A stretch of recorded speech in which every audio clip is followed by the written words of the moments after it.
স্মরণ করে দিতে চাই, আর্মি শাসন দিয়ে, পুলিশি শাসন দিয়ে, লাঠি পিটা করে যেরকম কোনো ব্যক্তিকে আপনার নিয়ন্ত্রণে নিয়ে আসতে পারবেন না।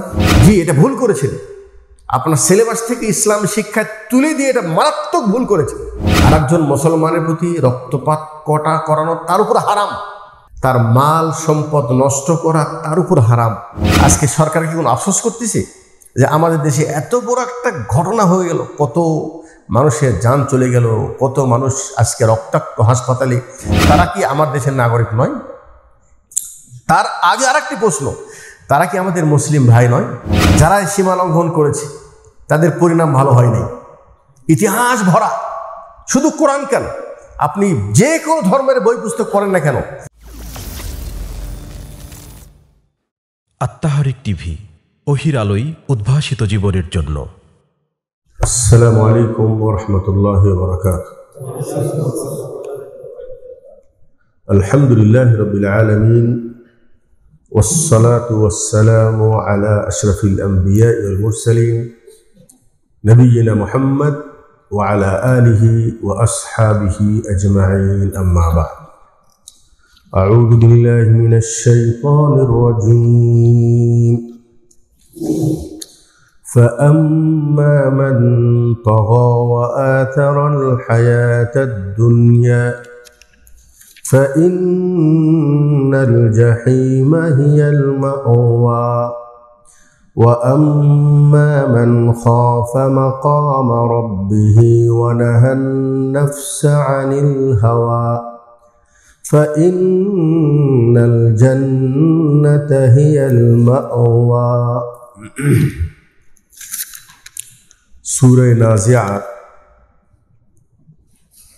37 নম্বর আয়াত থেকে 41 নম্বর আয়াত পর্যন্ত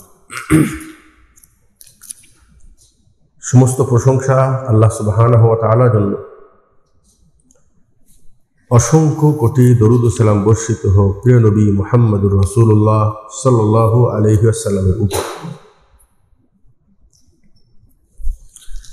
আজকের আলোচ্য বিষয়, এটা আমাদের বর্তমান প্রত্যেকের মনের ভিতরে একটি বেদনা। আমাদের দেশের বড় একটি ঘটনা ইতিমধ্যেই ঘটে গেল। আমরা প্রবাস থেকে কিছু শুনে কিছু দেখে অত্যন্ত মর্মাহত। দেশ থেকে বাইরে আসলে দেশের প্রতি মানুষের মায়া বেশি থাকে। প্রবাস থেকে আমাদের প্রত্যেকের যেটা চাওয়া থাকে, আমাদের মনের যেটা চাওয়া, সেটা আমাদের পরিবারকে কেন্দ্র করে এবং আমাদের দেশকে কেন্দ্র করে।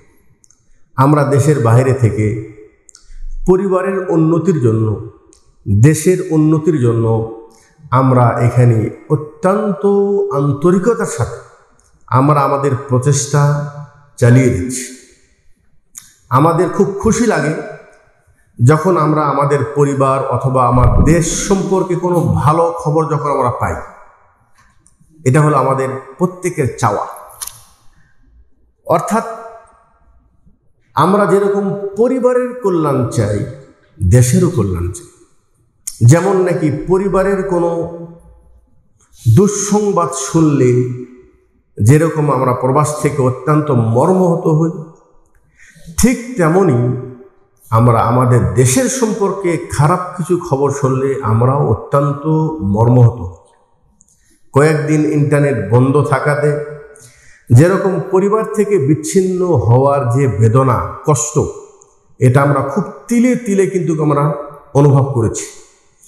আর তার সাথে সাথে পরিবারের সাথে কি ঘটছে এটাও যেরকম দুশ্চিন্তা আমাদের ভিতরে কাজ করেছে, আমাদের দেশে কি ঘটতেছে এটা নিয়েও কিন্তু আমরা অত্যন্ত দুশ্চিন্তায় ছিলাম। আর যখন ইন্টারনেট খোলার পর কিছু চিত্র আমাদের সামনে ভেসে আসতেছে, তখন এই সব কিছু দেখে আমাদের অন্তরের দুঃখ বেদনা আরও বেশি বেড়ে গেল। এবং আমরা প্রত্যেকেই নিজ নিজ জায়গা থেকে আমরা আমাদের অবস্থান থেকে আমরা এখন কি করতে পারি। কেউ যাচ্ছি আমরা ছাত্রর পক্ষে, কেউ যাচ্ছি সরকারের পক্ষে। এটা নিয়ে যেরকম আমরা পরস্পর দোষারোপ করছি এবং এটা নিয়ে আমাদের প্রত্যেক মজলিসেই সমালোচনা হচ্ছে। আজকের এই সংক্ষিপ্ত আলোচনায় আমি বা আমরা আমাদের দাওয়াতি জায়গা থেকে শরীয়তের আলোকে আমরা এমতো অবস্থায় কি করতে পারি বা যা কিছু ঘটেছে এর পিছনে মূল কারণ কি, এবং এই ধরনের সংকট থেকে, একটু ভালো করে শোনেন, এই ধরনের সংকট থেকে আমরা এবং আমাদের দেশের মানুষ আমরা কি উত্তোলন চাই না? চাই না?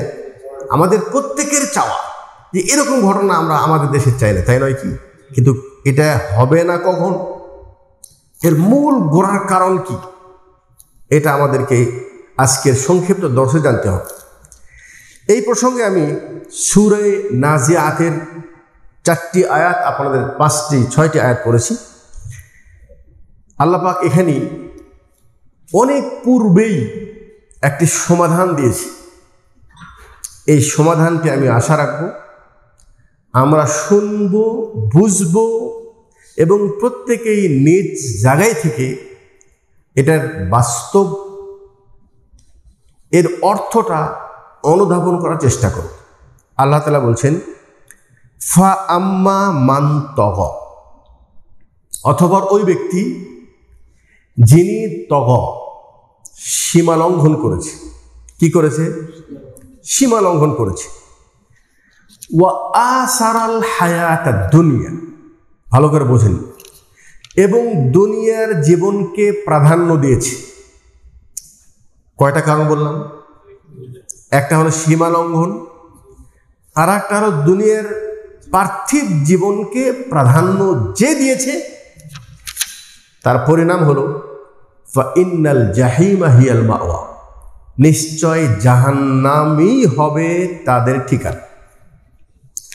ওয়া আম্মা মান খাফা মাকামা রাব্বিহি ওয়া নাহান নাফসা আনিল হাওয়া, পক্ষান্তরে মান খাফা মাকামা রাব্বিহি, যেই ব্যক্তি ভয় করে চলবে তার প্রতিপালকের সামনে দাঁড়ানোকে কেন্দ্র করে, মাকাম তার প্রতিপালকের মর্যাদাকে যিনি ভয় করে চলবেন দুনিয়ায়, ওয়ানাহান নাফসা আনিল হাওয়া, এবং যেই ব্যক্তি নিজের নফসকে নিয়ন্ত্রণ করে চলতে পারবেন, ফাইন্নাল জান্নাতা হিয়াল মাওয়া, তাহলে নিশ্চয়ই জান্নাতই হবে তাদের ঠিকানা। এই কয়টি আয়াতের মধ্যে বর্তমান আমাদের দেশের ঘটে যাওয়া কারণ, প্রতিকার, উত্তোলনের উপর সব কিছু কিন্তু এই কয়টি আয়াতের মধ্যে যদি আমরা একটু গবেষণা করি তাহলে সব কিছু এর মধ্যে রয়ে আছে। সেটা আমরা আজকে ইনশাআল্লাহ আলোচনা জানার চেষ্টা করব। প্রথম যে কথাটি সেটা হলো এই, আল্লাহ বলছেন যে ব্যক্তি সীমা লঙ্ঘন করল, দুনিয়ার জীবনকে প্রাধান্য দিল, তাহলে আজকে দেশে যে সংকটময় প্রেক্ষাপট যে ঘটেছে এর পেছনে কারণ দেখেন। কি কারণ? যে আসলে মানুষের ভিতরে ধার্মিক চেতনা একেবারে পরিপূর্ণ বিলুপ্ত। আমাদের উভয়ের পক্ষের লড়াইয়ের মূল কারণ কি? দুনিয়া। কেউ দুনিয়ার মর্যাদার উপর টিকে থাকতে চায়, আর কেউ দুনিয়ার মর্যাদা অর্জন করতে চায়। লড়াই কিন্তু দুনিয়াকে কেন্দ্র করে, এটা একটা কারণ। আর একটা কারণ হলো এই যে আমরা ক্ষণিকের জন্য ভুলে গিয়েছি যে আমরা এই দুনিয়ার জীবনে ক্ষণস্থায়ী জীবনে আমরা আছি। কি জীবনে আছি? একেবারে অল্প। দুনিয়াকে দুনিয়া কেন বলা হয় জানেন? দুনিয়া মানে দুনু, দুনু মানে খুব নিকটে, কাছে। মানে দুনিয়ার বয়সটা খুবই সামান্য, খুবই কি সামান্য। এই দুনিয়ার জীবনটাকে আমরা চিরস্থায়ী জীবন মনে করেছি, অথচ এটা কি চিরস্থায়ী নাকি এটা ক্ষণস্থায়ী? তাহলে ক্ষণস্থায়ীকে আমরা বানাইছি চিরস্থায়ী। আর একটা হলো এই দুনিয়ার জীবনের চাওয়া পাওয়াটাই যেন আমাদের মূল লক্ষ্য হয়ে গেছে, আখেরাত আমাদের একেবারে আমরা ভুলে বসেছি। কথাটা বুঝতে পারলাম? জি, এই ভুলে যাওয়ার কারণে মূল যে কারণটা, এই কারণটা আমাদের প্রত্যেক মুসলিম ভাইকে বুঝতে হবে এবং আমাদের দেশের যারা পরিচালক দায়িত্বশীল আছে তাদেরকেও বুঝতে হবে। সেটা কি? আজকে আমাদের দেশের অধিকাংশ মানুষ তারা ধর্ম বিমুখী, তারা ধর্ম থেকে ভয় পায়। তারা মনে করে ধর্মের দিকে মানুষ অগ্রসর হলে মানুষ মনে হয় পথভ্রষ্ট বিভ্রান্ত হবে, কিন্তু এটা ভুল। প্রথমত আল্লাহ পাকের দয়ায় এবং ইহসানে আল্লাহ আমাদেরকে যে ধর্ম দিয়েছেন এটা আল্লাহ প্রদত্ত মনোনীত ধর্ম। ইন্না দীনা ইনদাল্লাহিল ইসলাম, ইসলাম আল্লাহর পক্ষ থেকে প্রদত্ত দিন। অরদিতু লাকুমুল ইসলাম দীনা, এবং আল্লাহর পক্ষ থেকে পছন্দনীয় দিন। আর এই দিন যেটা আমাদেরকে শিক্ষা দেয়, একটু ভালো করে বুঝেন, এই দিন আমাদেরকে যে শিক্ষা দেয় সেটা হলেই আল্লাহ পাক এই পৃথিবীতে মানুষ সবাইকে এক স্তরের বানায় নেই। আল্লাহ পাক কাউকে রাজা বানিয়েছে, কাউকে প্রজা বানিয়েছে, কাউকে আমির বানিয়েছে, কাউকে মামুর বানিয়েছে, কাউকে ধনী বানিয়েছে, কাউকে গরিব বানিয়েছে, এবং একে অপরের জন্য মুখাফেক্ষি এবং একে অপরের উপর হক এবং দায়িত্ব শরীয়ত আমাদেরকে বেঁধে দিয়েছে। রাসূল সাল্লাল্লাহু আলাইহি সাল্লাম, বুখারীর হাদিস, তিনি বলছেন, আলা কুল্লুকুম রাইন ওয়া কুল্লুকুম মাসউলুন আন রাইয়াতিহি। অত্যন্ত সংক্ষিপ্ত কথা, এবং এই কথার মধ্যে অনেক কিছু শিক্ষণীয় বিষয় আছে। তোমরা প্রত্যেক ব্যক্তি নিজ নিজ জায়গায় দায়িত্বশীল। কুল্লুকুম মানে তোমরা প্রত্যেকেই রাই, নিজ অবস্থানে তোমরা দায়িত্বশীল। এটাই শেষ। এরপরে যেটা সাবজেক্ট, এটা হলো গুরুত্বপূর্ণ সাবজেক্ট। আমরা দায়িত্বশীল, এটাও যেমন সত্য। ওয়া মাসউলুন আন রাইয়াতিহি, এবং আমাদের দায়িত্ব সম্পর্কে আমরা জিজ্ঞাসিত হব। এখন বলেন, এই শিক্ষা আমাদেরকে কে দিয়েছে? ইসলাম দিয়েছে আমাদেরকে শিক্ষা। আজকে আমাদের দেশের পাঠ্য বই থেকে, মানে শিক্ষা নীতি থেকে ধর্মকে প্রায় মুছিয়ে ফেলার চেষ্টা করা হচ্ছে। আমরা তাদেরকে আজকের এই ক্লান্তিময় দিনে স্মরণ করে দিতে চাই। আর্মি শাসন দিয়ে, পুলিশি শাসন দিয়ে, লাঠি পিটা করে যেরকম কোনো ব্যক্তিকে আপনার নিয়ন্ত্রণে নিয়ে আসতে পারবেন না, দেশের শৃঙ্খলাও আপনি কঠিনকালে কখনো আপনি এটাকে শান্তিময় পরিণত করতে পারবেন না, যতক্ষণ পর্যন্ত আপনার নিজের মধ্যে এবং আপনার প্রজাদের ভিতরে ধার্মিক চেতনা আপনি দেওয়ার চেষ্টা না করেন। জি, এটা ভুল করেছেন। আপনার সিলেবাস থেকে ইসলামী শিক্ষা তুলে দিয়ে এটা মারাত্মক ভুল করেছেন।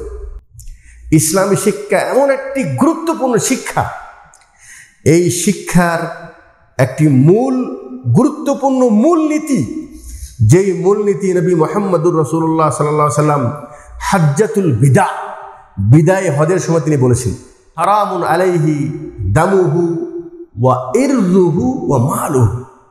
ইসলামের একটি গুরুত্বপূর্ণ নীতিমালা, একজন মুসলমানের উপর আরেকজন মুসলমানের সম্মান ক্ষুণ্ণ করা হারাম।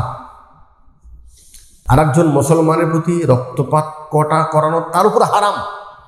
তার উপর কি? তার মাল সম্পদ নষ্ট করা তার উপর হারাম। আমার মনে হয় আমাদের দেশে শিক্ষানীতির ভিতরে, শিক্ষার পাঠ্য বইয়ের ভিতরে এই ইসলামী চেতনা, এটা যেমন একটা সত্য। কার ভাষা এটা? কার বক্তব্য এটা? আমাদের নবী, যার প্রতি আমরা ঈমান এনেছি, যাকে আমরা রসুল হিসেবে বিশ্বাস করি, তার দেওয়া ভাষণ, বিদায়ের ভাষণ, তিনি মুসলমানদের মুসলমানদের সমাজকে সুশৃঙ্খল করার এটা একটি গুরুত্বপূর্ণ নীতিমালা।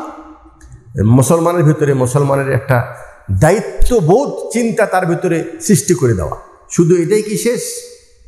একজন মানুষের প্রতি হাক্কুল মুসলিমি আলাল মুসলিমি খামসুন আও সিত, আরেকটি হাদিসে বলেছেন একজন মুসলমানের প্রতি আরেকজন মুসলমানের 5টা হক দায়িত্ব আছে, 6টা দায়িত্ব আছে। প্রতিবেশীর হক আছে, পিতামাতার হক আছে, দেশবাসীর হক আছে, অধীনস্থদের হক আছে, যিনি রাজা প্রজা তাদের হক আছে।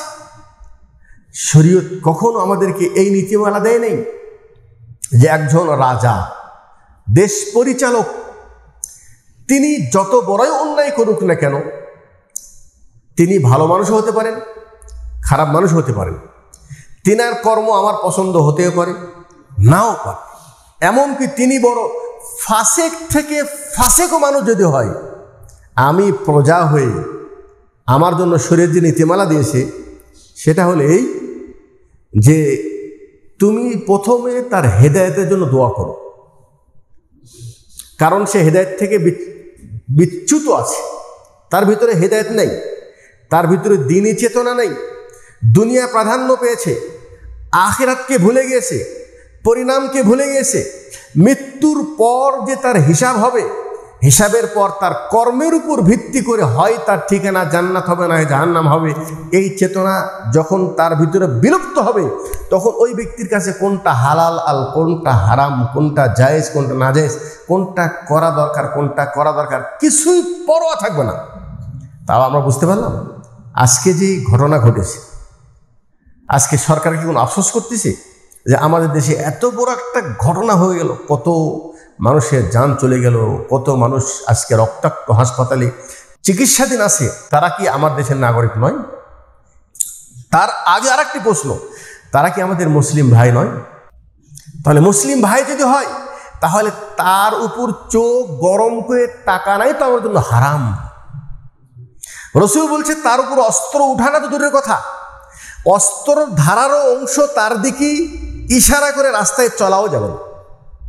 বলছে অস্ত্রের ধারালো জায়গায় তুমি হাত দিয়ে ধরো, যেন তোমার এই ধারালো অস্ত্র শয়তান ঘুঁটে দিয়ে তোমার পাশের মুসলিম ভাইকে যেন কষ্ট না দেয়। আল্লাহ পাক আমাদের শরীয়ত এমন একটি শরীয়ত দিয়েছেন, এই শরীয়ত বলে আল মুসলিম মান সালিম আল মুসলিমুনা মিন লিসানিহি, মুসলমান তো ওই ব্যক্তি যার জবান এবং হাত দ্বারা অপর মুসলমান পরিপূর্ণ নিরাপদ থাকবে। আমি কথা বুঝাতে পারলাম? তাহলে শরীয়ত আমাদেরকে কি বলেছে? হে মুসলিম, তোমার উপর আরেক মুসলমানের রক্ত, তার ইজ্জত এবং তার মাল সংরক্ষণ করা, হেফাজত করা তোমার উপর ওয়াজিব। এটা হলো তোমার উপরে আল্লাহর পক্ষ থেকে প্রদত্ত দায়িত্ব। দেখেন, ইসলাম শিখিয়েছে একজন রাজা, ইসলাম বলেছে যে ব্যক্তি কোনো পদে পদোন্নীত হবে, সেটা হোক কোনো দায়িত্বশীল কোনো প্রতিষ্ঠানে অথবা দেশের যিনি সবচাইতে বড় ব্যক্তি, প্রধান, যিনি দেশ পরিচালনা যার হাতের মধ্যে আছে, ওই ব্যক্তির ভিতরে যদি শুধুমাত্র ধর্মীয় চেতনা থাকে, তাহলে ধর্ম কি তাকে শিখাই? একটু ভালো করে খেয়াল করেন, ধর্ম শিখাই কুলিল্লাহুম্মা মালিকাল মুলক তুতিল মুলকা মান তাশা। ভালো করে বোঝেন, ওয়া তানজিউল মুলকা মিম্মান তাশা ওয়া তুইজ্জু মান তাশা ওয়া তুযিল্লু মান তাশা। ইসলাম তাকে শিক্ষা দেয় যে আসলে রাজত্ব আর এই দায়িত্বশীলতা এটা আল্লাহর পক্ষ থেকে প্রদত্ত দান। আল্লাহ দুনিয়ায় মানুষকে এই রকম পদে পদোন্নীত করে, আল্লাহর ইচ্ছাই হয়। আল্লাহ কাউকে রাজা বানাই আর কাউকে প্রজা বানিয়ে উভয়কেই কিন্তু পরীক্ষার সম্মুখীন করেছে, উভয়কেই পরীক্ষার হলে রেখেছে যে তুমি যেখানেই থাকো তোমাকে কিন্তু পরীক্ষার সম্মুখীন হতে হবে। তাহলে যিনি দায়িত্বশীল, আমি শুধু তাদেরকে বলবো, তারা ইসলাম শিক্ষাটা আমাদের দেশ থেকে তুলে নেওয়ার চেষ্টা করছে, অথচ ইসলাম শিক্ষা দিচ্ছে যিনি পরিচালক হবেন, যিনি রাজা হবেন, যিনি দেশ পরিচালনার দায়িত্ব যাদের উপর থাকবে, বলছেন মাসউলুন আন রাইয়াতিহি, তার দায়িত্ব সম্পর্কে আল্লাহ পাক জিজ্ঞাসা করবে। ইসলামের চেতনা যদি থাকে তাহলে মনে করবে এটা আল্লাহ প্রদত্ত আমার উপর একটি দায়িত্ব, এবং এই দায়িত্বর জবাব আমাকে কার কাছে দিতে হবে। এতে কি কোনো সন্দেহ আছে? কোনো সন্দেহ? 100% এটা আমাকে দিতেই হবে জবাবদাহিতা। এবং আমাকে যে আল্লাহ পাক এই দায়িত্বটা দিয়েছে চিরস্থায়ী নয়, ক্ষণস্থায়ী, সাময়িক। এবং ইতিপূর্বে বহু মানুষকে এরকম দায়িত্ব দিয়েছিল, যারা সীমা লঙ্ঘন করেছে তাদের পরিণাম ভালো হয়নি। ইতিহাস ভরা, শুধু কোরআন কেন, আপনি যে কোনো ধর্মের বই পুস্তক পড়েন না কেন, যারাই সীমা লঙ্ঘন করেছে তাদের পরিণাম কিন্তু ভালো হয়নি। তাহলে শুধুমাত্র ধর্মের চেতনা না থাকার কারণে আমরা যখনই কোনো দায়িত্বশীল দায়িত্ব হাতে পাচ্ছি, তখন সে মনে করে মাই কি হনুরে, আমি কি হয়ে গেছি, এখন আমার হাতে ক্ষমতা, আমি যা ইচ্ছা তাই করতে পারি। জি ভাই, এটা নয়। আপনার ভিতরে ফাম্মা মান তহ, এই সীমালঙ্ঘনের মূল কারণ ও আসারাল হায়াত আর দুনিয়া, আপনি দুনিয়ার জীবনকে প্রাধান্য দিয়েছেন, দুনিয়ার সুখকেই মনে করছেন এটাই মূলত সুখ, আর দুনিয়ার ক্ষমতাটাই মনে করছেন এটাই আমাদের মূল কাম্য, এটাই মূল প্রাপ্ত পাওয়া চাওয়া। দুনিয়ার সফলতাই এটা আমরা মনে করছি এটাই আমার মূল চাওয়া এবং পাওয়া, যার জন্য এটা পাওয়ার জন্য, এটার উপর টিকা থাকার জন্য দুনিয়ায় এমন কোনো অপকর্ম নাই যেটা আমি করতে পারি না। সব কিছু আমার জন্য করা সম্ভব, শুধুমাত্র আমার এই গদি ঠিক রাখতে হবে, আমার এই দায়িত্ব ঠিক রাখতে হবে। এখন বলেন, এই যে আমাদের পূর্বে যেই সমস্ত রাষ্ট্র প্রধানের ভিতরে দ্বীনি চেতনা ছিল, কি ছিল? শুধুমাত্র দ্বীনি চেতনা, আখিরাতে জবাবদাহিতা, মৃত্যুর পর যাদের ভিতরে জান্নাতে পাওয়ার আশা, তিনি কি করতেন? ইতিহাস খুলে দেখেন, ওমর রাদিয়াল্লাহু তাআলা আনহু রাত হলে, সন্ধ্যা হলে ঘুমাতেন না, গলিতে গলিতে যে ঘুরতেন, যে হয়তোবা এমন কোনো প্রজা আছে যার কাছে আমি পুষতে পারি নাই, বা তার আকুতি, তার প্রয়োজন আমার কাছে পৌঁছাতে পারে নাই, সেই এরকম দুর্বল মানুষকে, অভাবগ্রস্ত মানুষকে খোঁজার জন্য রাত্রে বের হতেন। এবং তারা মনে করতেন আল্লাহ আমাকে যেহেতু আমির বানিয়েছে, রাজত্ব যখন আমার হাতে আল্লাহ পাক দিয়েছে, অতএব প্রত্যেকের দেখাশোনার দায়িত্ব, তাদের সুখ দুঃখ, তাদের ভালো মন্দর বিবেচনা করার দায়িত্ব আল্লাহ আমাকে দিয়েছে। অতএব এই দায়িত্ব থেকে তিনি এতটুকু বিশ্বাস করেন যে মানুষ তো দূরের কথা, আমার এই রাজত্বে যদি কোথাও কোনো কুকুর পিপাসায় মারা যায়, হয়তো আল্লাহর সামনে আমাকে জবাবদেহি করতে হবে যে তোমার রাজত্বে এই পানির ব্যবস্থা একটা কুকুরের জন্য কেন ছিল না। এটা কখন সম্ভব? একমাত্র ধার্মিক চেতনা যদি আমাদের ভিতরে ফিরে আসে, তাহলেই কিন্তু এটা সম্ভব।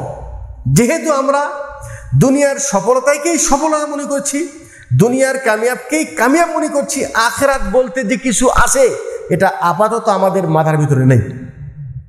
এমন ভাব মনে হচ্ছে আমি আজীবন বেঁচে থাকবো, আর মৃত্যুর পর আমার কোনো জবাবদাহিতা নেই, আর তারপরে কি জান্নাত আর জাহান্নাম, এই বিষয়ে আপনার কোনো জাহান্নামের ভয়ও নেই, জান্নাত পাওয়ার আশাও নেই।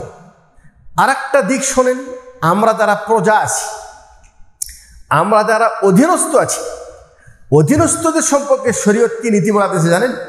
আমার মনে হয় আমাদের দেশের যারা দায়িত্বশীল আছে, তারা যদি ইসলামিক শিক্ষা যদি চর্চা করে, তাহলে তাদের তো উচিত তাদের এই প্রজার ভিতরে যত বেশি ইসলামী চেতনা বৃদ্ধি করবে, অত বেশি তাদের জন্য এই সিংহাসনটা নিরাপদ। কিভাবে? ইসলাম বলেছে যে দেখো, আল্লাহ পাক এই পৃথিবীতে কাউকে ধনী বানিয়েছে, গরিব বানিয়েছে, রাজা বানিয়েছে, প্রজা বানিয়েছে, এই সিদ্ধান্তটা আল্লাহ। সিদ্ধান্তটা কি? আল্লাহ। অতএব যিনি রাজা হয়েছেন তিনিও সে আল্লাহর শুকরিয়া আদায় করবেন, যিনি প্রজা হয়েছেন তিনিও সেই আল্লাহর শুকরিয়া আদায় করবেন। আলহামদুলিল্লাহ, আল্লাহ আমাকে গরিব বানালেও আমি সে আল্লাহর শুকরিয়া আদায় করি, প্রজা হলেও আল্লাহর শুকরিয়া আদায় করি। কথা বুঝতে পারছেন তো? তাহলে দুই জনার মূল লক্ষ্য উদ্দেশ্য কি? লক্ষ্য উদ্দেশ্য হলেই যে শরীয়তের যে নীতিমালা আমাদেরকে দিয়েছে এই নীতিমালা অবলম্বন করা।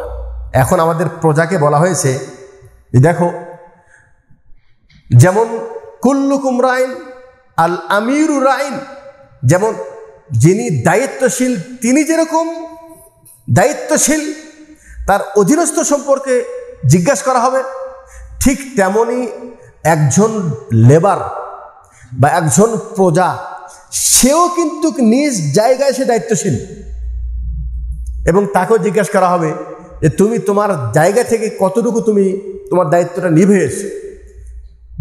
যিনি আপনার প্রতি দায়িত্বশীল হয়েছে শরীয়ত বলেছে তার আনুগত্য করতে। ইয়া আইয়ুহাল্লাযীনা আমানু, ভালো করে শোনেন, আতিউল্লাহ ওয়া আতিউর রাসূল ওয়া উলিল আমরি মিনকুম, সূরা নিসা 59 নম্বর আয়াত। আল্লাহ যেখানে বলছে আল্লাহর আনুগত্য করো, রসুল আনুগত্য করো, উলুল আমর, এবং তোমাদের ভিতরে যারা দায়িত্বশীল, যাদের হাতের মধ্যে নির্দেশনা আছে, যারা তোমাকে হুকুম দেয় এটা করো এটা করো না, এই নির্দেশকের পর্যন্ত তোমরা কি করো? আনুগত্য করো। তাহলে বলেন, এই আয়াতের শিক্ষা যদি আমাদের দেশের দায়িত্বশীল তারা যদি তাদের এই অধীনস্থদেরকে বুঝাইতে পারে যে এটা আল্লাহ প্রদত্ত বিধান, তোমরা তোমাদের দায়িত্বশীলের কি করতে হবে? আনুগত্য করতে হবে। কথা বুঝতে পারলাম? এটা কখন সম্ভব? যদি মানুষের ভিতরে দিনই চেতনা ফিরে আসে। এটাও যেমন বলেছে, আর একটি কথা বলেছে, আনুগত্য করব ঠিক আছে, কিন্তু আনুগত্যের একটা সীমারেখা আছে। সেটা হলেই তোমাকে যদি তোমার স্রষ্টার কুফরি করতে বলে, তার সাথে শিরিক করতে বলে, লা তাআতা লিমাখলুকিন ফি মাসিয়াতিল খালিক, যেই কর্মে তোমার রব অসন্তুষ্ট হবে এমন কর্মে ওনার আনুগত্য করা চলবে না। এতটুকু। কেউ যদি বলে যে কোনো রাজা যদি বা কোনো দায়িত্বশীল কোনো প্রধান কোনো মুদির বলে যে তোমার নামাজ পড়া চলবে না, এটা মানা যাবে না। এটা মানা কি? কারণ এটা আল্লাহ প্রদত্ত আমার উপর ফরজ। আমি রাজা হই প্রজা হই সবার উপর নামাজ ফরজ, যাকাত ফরজ, এটা আল্লাহ প্রদত্ত দায়িত্ব, এটা আমাকে যে কোনো মূল্যে করতে হবে। কথা বুঝতে পারছেন? এটাকেও নিষেধ করলে তার আনুগত্য করা চলবে না। এতটুকু বুঝে আসলো। নাম্বার 2, তিনি আমাদেরকে কুফরি করতে বলেন নাই, শিরিক করতে বলে নাই, আল্লাহর কোনো অবাধ্য আচরণ করতে আমাকে বাধ্য করে নাই, কিন্তু সে যখন তার প্রতিষ্ঠান পরিচালনা করতেছে, পরিচালনা করার ক্ষেত্রে তার বহু ভুল ত্রুটি হয়ে যাচ্ছে। বহু কি ভুল ত্রুটি হয়ে যাচ্ছে। সেই ভুল দুনিয়াবি ভুল হতে পারে, সেই ভুলটা ধর্মীয় ভুলও হতে পারে। কথা বুঝতে পারলাম? সেই ক্ষেত্রে শরীয়ত কি বলছে জানেন? শরীয়ত বলছে যে এই ক্ষেত্রে যতক্ষণ পর্যন্ত সে সালাত আদায় করছে এবং সে নিজেকে মুসলিম বলে দাবি করছে, অতক্ষণ পর্যন্ত তোমরা তার বিরুদ্ধে বিদ্রোহ করবে না। বিদ্রোহ করবে না। কি করবো তাহলে? তাহলে নিজ নিজ জায়গা থেকে যারা ওনার কাছে পুষতে পারবেন, আমার বক্তব্য বুঝে আসতেছে, যারা ওনার কাছে পুষতে পারবেন ওনারা ওনাদেরকে যে সৎ পরামর্শ দেন। কি দেন? জি, সুন্দর ভাষায় সুন্দর উপস্থাপনের মাধ্যমে যে আপনার এই কর্মটি এটা খুব সুন্দর কর্ম, এটা ভালো হয়েছে, আর এই যে কর্ম এটা আসলে দেশের জন্য মঙ্গলজনক নয়, জনগণের জন্য মঙ্গলজনক নয়, এবং ধর্মীয় দৃষ্টিকোণ থেকে এই কাজটি সঠিক নয়। আপনার কাজ হলো অমা আলাইনা ইল্লাল বালাগ, তার কানে পৌঁছায় দেওয়া। এটা কে করবে? যিনি তার কাজ পর্যন্ত বুঝতে পারবেন। আমরা কি সবাই বুঝতে পারবো? আমরা কি করব? আমরা আমাদের জায়গা থেকে, যেহেতু আমরা তাদের অধীনস্থ, সেহেতু আমরা, এবং তাদের কিছু ভালো কাজও থাকে, খারাপ কাজও থাকে, সব যে খারাপ কাজ হয় না, কিছু ভালো কাজ। মানুষ যতই খারাপ থাকে তার মধ্যে কিছু ভালো দিক আছে কিনা? আছে না? ভালোটাকে ভালো বলতে হবে, মন্দটাকে মন্দ বলতে হবে। এখন ওই মন্দটা পরিবর্তন কিভাবে করব? আমি তো তার কাছে যেতে পারছি না। একটু ভালো করে আমার দরজটা বুঝেন। কি করতে পারি? আমি আমার জায়গা থেকে আমার যিনি রব, যিনি এই পৃথিবীর পরিচালক এবং যিনার হাতে এই রাজত্ব দেওয়ার ক্ষমতা, যিনি যাকে ইচ্ছা রাজত্বে রাখেন, যাকে ইচ্ছা নেমে দেন, আমরা তার কাছেই 2 হাত তুলে দোয়া করতে পারি, আল্লাহ তুমি আমাদের দেশের যারা পরিচালক আছো, আল্লাহ তুমি তাদেরকে হেদায়েত দাও, তাদেরকে সৎ পথে পরিচালিত করার তৌফিক দান করো, তাদের দ্বারা জনগণ এবং ইসলামের খেদমত করার তৌফিক দান করো। এটাকে আমরা করি? কেন করি না? আসলে এই সাবজেক্ট তো আমরা জীবনে শুনি নাই, এই সাবজেক্ট তো আমাদের স্কুলে রাখা হয় নাই। আমরা তো মনে করছি যে ইসলামী শিক্ষা মানে শুধুমাত্র নামাজ পড়া। জি না, এর মধ্যে ইসলাম মানার মধ্যে আপনারা প্রত্যেকেই নিজ নিজ জায়গা থেকে প্রত্যেকের জন্য কল্যাণ রয়েছে ইসলাম মানার মধ্যে। এটা একটা দিক। আর একটা দিক সেটা হলে আমি তার হেদায়েতের জন্য দোয়া করব, কিন্তু এত বেশি জুলুম করছে যে জুলুমের কারণে আমি ধৈর্যের বাঁধন আমার ভেঙে যাচ্ছে। সেখানে আমি কি করতে পারি? সেখানে আমি ওই আমার রবের জন্যই সালাতের মধ্যে দাঁড়িয়ে কুনুতে নাজেলার মাধ্যমে আমি এই জালিম যিনি তার প্রজাদের প্রতি জুলুম করছে সে জালিমের বিরুদ্ধে আল্লাহর কাছে ফরিয়াদ করতে পারি, আল্লাহ যদি তার হেদায়েত থাকে হেদায়েত দাও, আর হেদায়েত না থাকলে আল্লাহ তুমি তাদেরকে ধ্বংস করে দাও। তাহলে আল্লাহ যিনি হেদায়েত দাতা তিনিও হেদায়েত দেওয়ার ক্ষমতা রাখেন এবং ধ্বংস করার ক্ষমতাও কিন্তু তার আছে। অমাকার আল্লাহ, তুমি যতই ষড়যন্ত্র করো না কেন এই ষড়যন্ত্র নস্যাৎ করার জন্য আল্লাহর কোনো বাহানার প্রয়োজন নেই। কোনো ইচ্ছা এনি টাইম সেই ষড়যন্ত্রকে তিনি নস্যাৎ করতে পারে, এই ক্ষমতা আল্লাহর আছে। আসলে তো এই বিশ্বাসই আমার নেই। এরপর আরেকটা কথা, সেটা হলে এটা আমি শেষ কথা বলছি, আসলে ধর্ম সম্পর্কে আমাদের জ্ঞান নেই। এখন যেটা আমাদের দেশে ঘটল সেটা হলো যে একটা দাবি আদায়কে কেন্দ্র করে জনগণ রাস্তায় নেমে মিটিং মিছিল, রাস্তা বন্ধ করা, এমনকি পরবর্তীতে যেটা ভাঙচুর বা যে দেশের মানে সম্পদ যেভাবে নষ্ট করা হয়েছে, আমরা বিশ্বাস করি হয়তোবা এটা কোনো তৃতীয় পক্ষ হতে পারে। যেই দেশে আমরা বসবাস করি, যেই দেশকে আমরা ভালোবাসি, দেশের উন্নতি চাই এবং যেই দেশের জন্য আমরা প্রবাস থেকে চোখের ফোঁটা পাহলাই, এই দেশের একটা সম্পদ ক্ষতি হোক, এটা তো কোনো একটা মানুষ একটা বিবেকবান মানুষ দ্বারা এটা সংগঠিত হওয়ার কথা না। আমি কথা বুঝতে পারছি? হন আপনি সরকারি দলের লোক হন, অথবা আপনি বিরোধী দলের লোক হন, অথবা আপনি নিরপেক্ষ হন, দেশ তো আমাদের সবার। তো দেশের কোনো সম্পদ নষ্ট হোক এটা যে ব্যক্তি চাইবে, আসলে ওই ব্যক্তি হয় পাগল, না হয় ওই ব্যক্তি আমাদের দেশের নাগরিক নয়, অথবা ওই লোকের ভিতরে মানুষত্বা শেষ হয়ে গেছে, যাদের সম্পর্কে আল্লাহ বলছেন উলাইকা কাল আনআমি বাল হুম আযাল, যাদের ভিতরে ইসলামিক চেতনা নাই, একেবারে পরিপূর্ণ দুনিয়ামুখী, এবং যারা দুনিয়া কেউ পাগল হয়ে গেছে, আখিরাত তাদের জন্য যেন কোনো চিন্তার কোনো কারণই নেই। এরা তখন এমন হয়ে যায় দুনিয়ায় চলার ক্ষেত্রে চতুষ্পদ জন্তুর চাইতেও তারা খারাপ হয়ে যায়। আমার মনে হয় যারা এই কর্মকাণ্ড করেছে তারা হলো এই সর্বশেষ শ্রেণীর মানুষ, যাদের ভিতরে কোনো মৌলবোধ নেই, যাদের ভিতরে কোনো ইসলামী চেতনা নাই, যাদের ভিতরে মানুষের কোনো মায়া নাই, মহব্বত নাই, দেশের কোনো ভালোবাসা নাই। এটা কে করেছে এটা আমরা বলতে পারবো না। আমি আমার জায়গা থেকে না বলবো এটা সরকারি লোকজন করেছে, না বলবো বিরোধী লোক করেছে, না বলবো নিরপেক্ষ লোক বলছে, কারণ আমি দেখিনি। আমি না দেখে মন্তব্য করে অযথা আমি গুনার ভাগী হতে রাজি নাই। তবে এতটুকু, যারাই করেছে তাদের ভিতরে দুটো জিনিসের অভাব।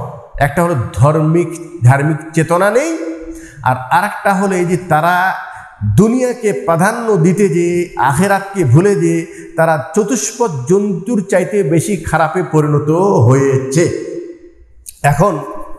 এখন আপনি শেষ কথা যেটা বলবো সেটা হলো, আপনি আলোচনার মাধ্যমে কি জানতে পারলেন? যে আসলে আল্লাহ পাক আমাদেরকে যে ধর্মটা দিয়েছে, যে ইসলাম দিন দিয়েছে, এই দিন মানার ভিতরে যেমন একজন দায়িত্বশীল রাজার যেমন কল্যাণ রয়েছে, প্রজাদেরও কল্যাণ রয়েছে। আজকে যদি প্রজাদের ভিতরে ইসলামী চেতনা দেওয়া হতো এবং শরীয়তের নীতিমালা যদি দেওয়া হতো, দেখো অপরাধীকে অপরাধ বলা যাবে, আল আইনু বিল আইন ওয়াল উযুনু বিল উযুন। আমি যদি আপনার চোখ নষ্ট করি তাহলে আপনি আমার চোখ নষ্ট করতে পারবেন। আমি আপনার কান কেটেছি, আপনি আমার কান কাটতে পারবেন, শরীয়ত এই অনুমতি দিবে। রাসূল সাল্লাল্লাহু আলাইহি ওয়াসাল্লাম বলছেন, দুনিয়াতে কোনো ছাগলওয়ালা শিং যদি অশিংওয়ালা ছাগলকে ঢিস দেয়, মাথা দিয়ে ঘুঁতো দেয়, কিয়ামতের দিন ওই ছাগলকে উঠিয়ে তার মাথায় শিং লাগিয়ে দিবে এবং বলবে, তুই তাকে ওই দুনিয়ায় ঢিস মারার প্রতিশোধ নাও। তাহলে আপনি তো মনে করছেন যে আমি যা ইচ্ছা তাই করি, এটা শেষ নয়। এখানে তো আপনারা তো মনে করছেন যে আমি যা ইচ্ছা তাই করতে পারি। আপনার প্রতি আরেকজন মুসলমানের রক্ত হারাম করে দিয়েছিল, সম্পদ নষ্ট করা হারাম। এই জন্য আমরা বলি, একটু ভালো করে বোঝেন, আজকাল এক শ্রেণী মানুষ তারা কিন্তু গণতান্ত্রিক ধারাই, এখন এখানে আরেকটা কথা যোগ করি, সেটা হলে ইসলাম গণতন্ত্রকে সাপোর্ট করে না। সাপোর্ট না করার এটা একটা কারণ, যারা এই রাস্তায় নেমে মিটিং মিছিল করতেছে তারা তো এই গণতান্ত্রিক ধারায় তারা রাস্তা নেমেছে। তারা সরকারকে যতই ঘরে বসে সুন্দর নসিহত করুক, সরকার তো তাদের কথা কোনো কান দেয় না, কারণ তার ভিতরে কোনো চেতনা নাই, ধার্মিক চেতনা নাই। তারা এই গণতান্ত্রিক ধারাই তারা চলতে বলে, এটাকে তারা শিখাইছে। ভোট করো, ভোটে দাঁড়াও, এটা রাজনীতি করো, একজন আরেকজনের মারামারি করো, হ্যাঁ, জোর করে ভোট ছিনিয়ে নাও, সব কিছু তো জনগণকে আপনারাই শিখাইছেন। তাহলে এই বেচারাতে নেমে আজকে যেই দল ক্ষমতা থাকতেছে তারা খুব সাধু, আর যে বিরোধী দল থাকতেছে সব দোষ তাদের। এখন তারা যেটা করে সেটাই ভুল। এখন তারা তো গণতান্ত্রিক ধারায় নামতেছে, রাস্তা ব্লক করতেছে, ঠিক আছে না? এই জন্য আমি একটু আগে বললাম শরীয়ত সাপোর্ট করে না। শরীয়ত এই জন্য সাপোর্ট করে না, ওই যে একটু আগে বললাম না, কান নষ্ট করেছে, শুধু কানই কাটতে পারবে না, হাত কাটতে পারবে না। যে দোষ করেছে সেই দোষের শাস্তি তাকে দিতে পারেন, ওই শাস্তি আমি নিতে পারি না। আপনি যদি সরকারকে কিছু বুঝাতে চান তো আমি আমার দোকান বন্ধ রাখবো কেন ভাই? আমি আমার রাস্তায় চলতে পারবো না কেন? আমি আমার যান নিয়ে নিরাপদে কেন চলতে পারবো না? এই নিরাপদে চলাকে বাধাগ্রস্ত কে করেছে? আপনি করেছেন। এই জবাবদাহি আল্লাহর সামনে আপনাকে হতে হবে। আপনি যদিও মাজলুম, আপনি যদিও কি মাজলুম। শেষ কথা বলবো, সেটা হলেই আমি ওই কথা আবার রিপিট করছি যে আমাদের ভিতরে ইসলামী চেতনা না ফিরানো পর্যন্ত কোনো দিন আমার দেশে শান্তি আসবে না। ইসলাম কোরআন খুলে দেখেন, সুলাইমান আলাইহিস সালাম যখন বিলকিসকে দেখেছিল তখন বিলকিস বলেছিল, ইন্নাল মুলুকা ইজা দাখালু কারিয়াতান আফসাদুহা। যেই দেশে যুদ্ধ শুরু হবে, যেখানে প্রশাসন রাস্তায় নেমে যাবে, সেখানে কিন্তু সাধারণ জনগণ ক্ষতিগ্রস্ত হবে, অনেক সম্মানী ব্যক্তি অসম্মান হয়ে যাবে। আজকে আমরা দুই পক্ষেই আমরা শুধু আমাদের কি নাম, একজন আমাদের গদি দিকে রাখতে চাচ্ছি আর আরেকজনকে গদি দখল করতে চাচ্ছি, আর আমরা প্রত্যেকে শক্তির প্রদর্শন করছি। এখন আমি আমার আলোচনা শেষ করে দিব। সমাধান তো আল্লাহ আগেই দিয়েছিলেন।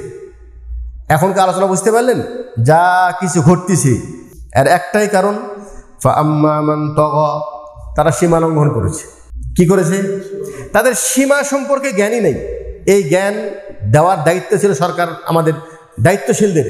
তারা আমাদেরকে সেই জ্ঞান দেয় নাই যে কোনটা তোমার জন্য জায়েজ আর কোনটা জায়েজ নয়, কোনটা হালাল কোনটা হারাম, কোনটা করতে পারবে কোনটা করতে পারবে না। হে মুসলিম, তুমি তোমার ধর্ম থেকে এটা আগে তাদেরকে শিখিয়ে দাও। তারা সীমাটা চিনে নেই, আমাকে কি করা বৈধ আর কি করা বৈধ নয় এটা আপনাকে শিখান নাই। তারা জানে না, সীমা লঙ্ঘন করেছে সবাই। সরকার তার জায়গা থেকে সীমা লঙ্ঘন করেছে, প্রজা যারা আছে তারাও তাদের জায়গা থেকে সীমা লঙ্ঘন করেছে। আর সীমা লঙ্ঘনের কারণ কি? আসারুল হায়াত দুনিয়া, চাওয়া শুধু দুনিয়া, চাওয়া শুধু কি? এখন উভয় শুনে রাখেন, আল্লাহ বলছেন যখন এটা হবে সীমা লঙ্ঘন, হবে শুধু দুনিয়া কেন্দ্রিক চেষ্টা, তখন পরিণাম হবে তার ঠিকানা জাহান্নাম। এটা আমার কথা নয়, কোরআনের ভাষা। নিশ্চিত অপেক্ষা করেন প্রত্যেকেই নিজ নিজ জায়গা থেকে।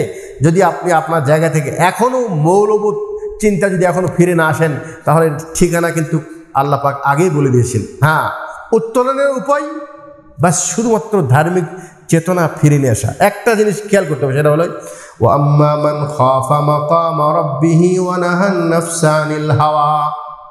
শুধুমাত্র তোমার ভিতরে একটা চেতনা আসবে যে আমি দুনিয়ায় ক্ষণস্থায়ী সময়, আমি হই রাজা হই প্রজা।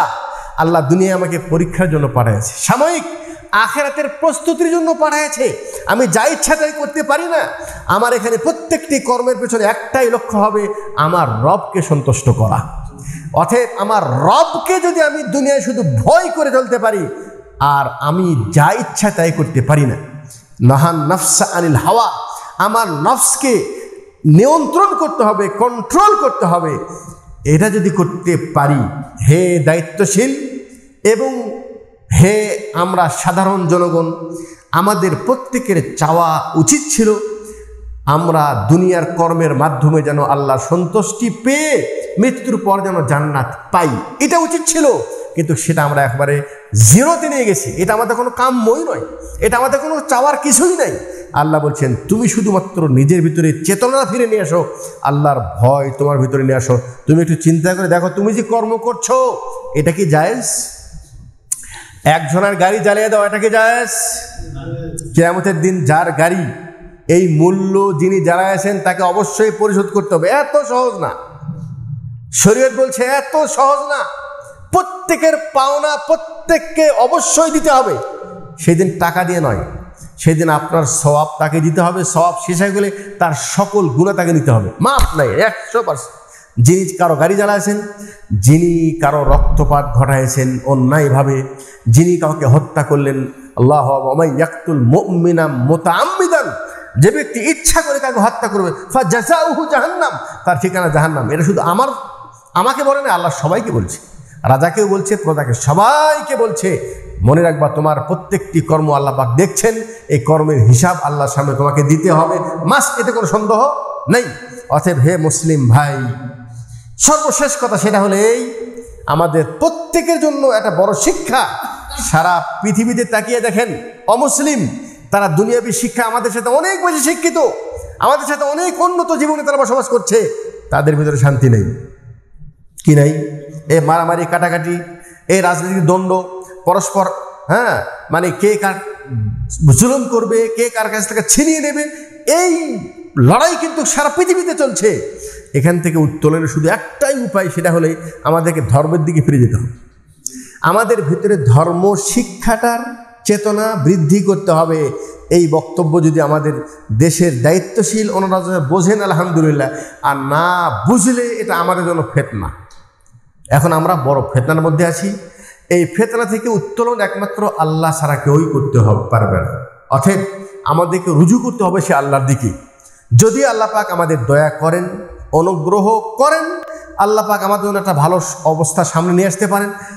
আর যদি না করেন, আমাদেরকে ফিতনার মধ্যে থেকেই যিনি ঈমানকে বাঁচাতে পারবেন, যিনি নিজের চুপ থেকে নিজের আমলকে নষ্ট করা থেকে যে নিজেদেরকে বিরত রাখতে পারবেন, তাহলে ওই হাজার লাখের মধ্যে একজন তিনি হয়তো জান্নাতি হবেন।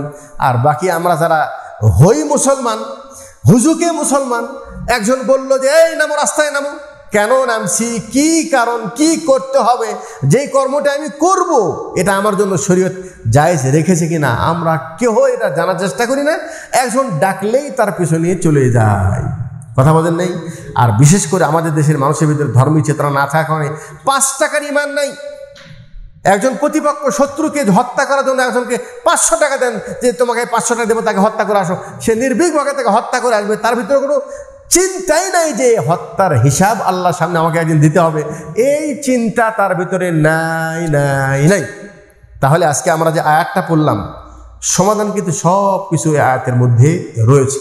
যদি আল্লাহ পাক আমাদেরকে সেই বুঝ দেয়, সেই চেতনা দেয়, তাহলে আমরা হেদায়েত পাবো। অন্যথায় আমাদের জন্য দুনিয়াও অন্ধকার, আখিরাতও অন্ধকার। আল্লাহ রাব্বুল আলামিন আমাদেরকে এই চরম ফিতনায় আমাদেরকে সঠিক ইসলামের দিকে ফিরে আসার তৌফিক দান করুন।